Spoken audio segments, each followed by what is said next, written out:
দেখো, আজকে সকালে নজর ছিল যে একাধিক যে বৈঠক শুভেন্দু অধিকারী মুখ্যমন্ত্রী হিসাবে আজকে তার পয়লা দিনে কি কি সিদ্ধান্ত নেন এবং তার পরবর্তীকালে আজকে বিকেলবেলা একেবারে আইন শৃঙ্খলা নিয়ে কিন্তু বৈঠক হয়। মুখ্যমন্ত্রী শুভেন্দু অধিকারী সেই বৈঠক করেন এবং সেখানে বেশ কিছু কড়া বার্তা তিনি দিয়েছেন পুলিশের উদ্দেশ্যে। এবং যে বিষয়ে একেবারে তুমি জানো যে রাজ্যের সমস্ত সিপি ডিজি থেকে শুরু করে একেবারে পুলিশের এসপি থেকে শুরু করে আইজিদের নিয়ে বৈঠক হয়েছিল। সেখানে মুখ্যমন্ত্রী হিসেবে শুভেন্দু অধিকারী একেবারে স্পষ্ট বার্তা পুলিশের উদ্দেশ্যে যে স্বাধীনভাবে কাজ করুন, অর্থাৎ কোনো রকমভাবে কোনো সমস্যা হবে না, স্বাধীনভাবে কাজ করার জন্য পরামর্শ। পাশাপাশি বলা হয়েছে যে এর আগে বহু ক্ষেত্রে দেখা গেছে যে পুলিশের আধিকারিকরা বা পুলিশ যদি বিরোধীদের সঙ্গে কথা বলে তাহলে কিন্তু নানা ক্ষেত্রে তারা কোপে পড়তো, কিন্তু এক্ষেত্রে একটা স্পষ্ট বার্তা যে কাজের স্বার্থে যে যার জেলার যে কোনো নেতার সঙ্গে কথা বলতে পারেন, তাদের কোনো সমস্যা হবে না। পাশাপাশি বিভিন্ন ক্ষেত্রে দেখা গেছে যারা পুরনো ক্রিমিনাল রয়েছে, অর্থাৎ দাগি অপরাধী, তাদের এগেনস্টে ব্যবস্থা নেওয়ার জন্য নির্দেশ দেওয়া হয়েছে। অন্যদিকে কোনো পুলিশকে আগামী দিনে কিন্তু টার্গেট করা হবে না, তারা যাতে স্বাধীনভাবে কাজ করে সেই মতো তাদের স্বাধীনতা সেটা দেওয়া হয়েছে। এর পাশাপাশি কিন্তু আরও অত্যন্ত গুরুত্বপূর্ণ বিষয় সেটা হচ্ছে 2021 সালে তুমি জানো বিধানসভা নির্বাচন এবং 2023 সালে যে পঞ্চায়েত নির্বাচন হয়েছিল তার পরবর্তীকালে পোস্ট পোল ভায়োলেন্স হয়েছিল এবং সেই পোস্ট পোল ভায়োলেন্সের বেশ কিছু মামলা, যে মামলা পুলিশের হাতে ছিল, যে মামলাগুলি একেবারে ধামাচাপা দিয়েছিল, এফআরটি করেছিল, একেবারে মুখ্যমন্ত্রী শুভেন্দু অধিকারী পুলিশকে বার্তা দিয়েছেন বলে পুলিশ সূত্রে জানতে পারছি আমরা।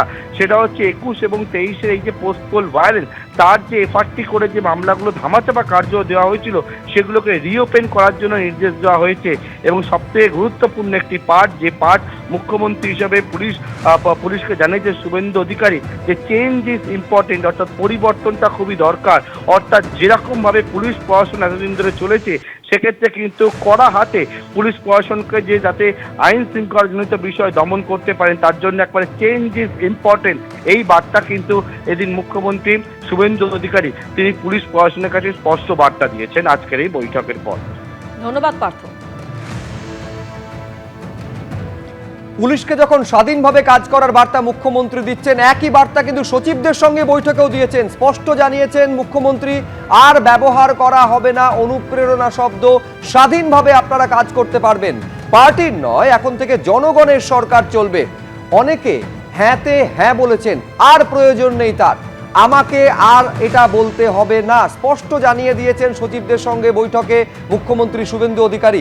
পাশাপাশি এই বার্তাও দিয়েছেন মুখ্যমন্ত্রী যে সরকারকে সুচিন্তিত মতামত যেন সচিবরা দেন।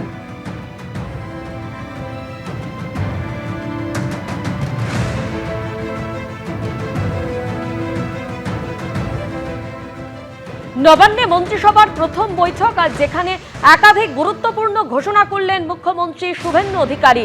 তার মধ্যে অন্যতম, চালু কোনো সামাজিক সুরক্ষা প্রকল্পই বন্ধ নয়, সীমান্তে কাঁটাতারের জন্য বিএসএফকে জমি হস্তান্তর, আজ থেকেই রাজ্যে কার্যকর আয়ুষ্মান ভারত, আজ থেকেই রাজ্যে জনগণনার কাজ শুরু। আরও যে একাধিক গুরুত্বপূর্ণ ঘোষণা করা হয়েছে তার মধ্যে রয়েছে সিআরপিসি আইপিসির বদলে আজ থেকেই কার্যকর বিএনএস, চাকরির আবেদনের বয়সের ঊর্ধ্বসীমা 5 বছর বৃদ্ধি করা হলো, কেন্দ্রীয় প্রশিক্ষণ নিতে পারবেন আইএস আইপিএসরা। এবার থেকে রাজ্যে কার্যকর বিভিন্ন কেন্দ্রীয় প্রকল্প, নিহত বিজেপি কর্মীদের পরিবারকে সাহায্য করা হবে ঘোষণার মাধ্যমে, এমনটাই জানালেন মুখ্যমন্ত্রী শুভেন্দু অধিকারী। এবিপি আনন্দ, এগিয়ে থাকে, এগিয়ে রাখে।